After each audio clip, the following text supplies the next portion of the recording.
Hello, I have the specialist or rarest version of Daisy Cutter from Acre. It's fully saturated double Daisy Cutter.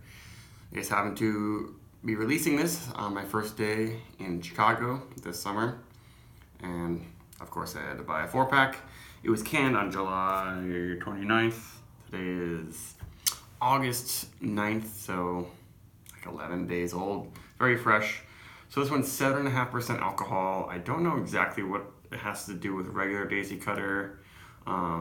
It might just be, double Daisy Cutter, but then with a different yeast that doesn't attenuate as much, because regular double Daisy Cutter is 8%, I believe.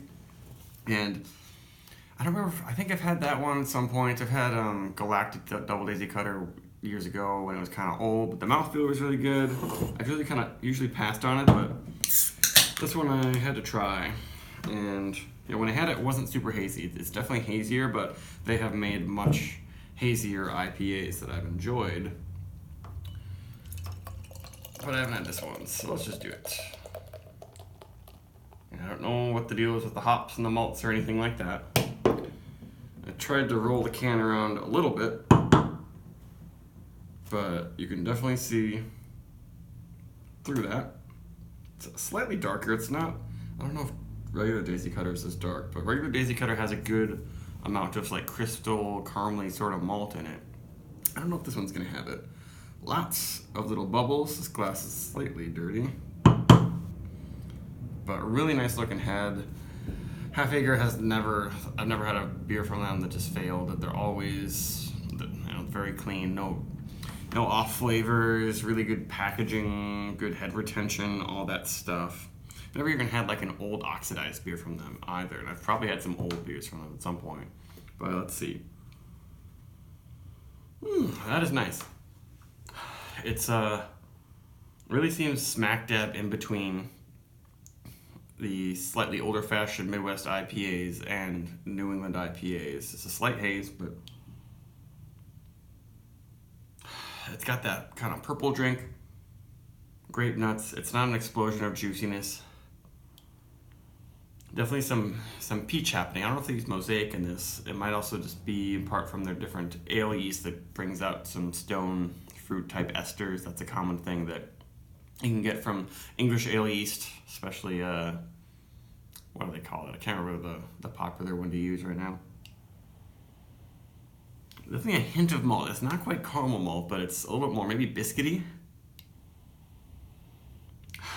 But yeah, peach and orange, but yeah, not in a totally juicy type. And not dank. I don't think it's really dank at all. Honey Nut Cheerios, maybe. Nice mouthfeel. Not really thick and rich, but very smooth on the tongue. The taste is a lot like it smells, actually. Finish is really clean, mild bitterness. Yeah, this is very nice. I feel like any IPA drinker, unless you only want West Coast super bitter or you only want the East Coast murk, like any IPA drinker should be able to enjoy this beer. I feel like it's a lot like Maine Beer Company's Dinner, but maybe a little better. Yeah, that's a pretty good description or comparison, I would say, because Dinner is maybe a little bit more dank and green, but it's a good cross between old and new, but not West Coast really at all. When I get my nose deep in there, I'm noticing a little bit of booze,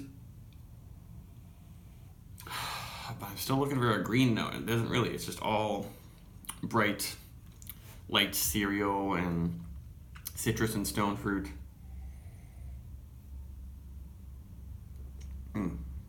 But a really smooth, almost velvety feel. It reminds me a bit of, one of the other big names is Pliny the Elder. Now I'm getting a little bit of a piney bite, maybe, just slightly after a few sips. But still really low in bitterness, really easy to drink, really, really pleasant, well balanced, whatever that means. Yeah, just a hint of a pininess, kind of in tandem with the slight boozy notes I'm getting out of it.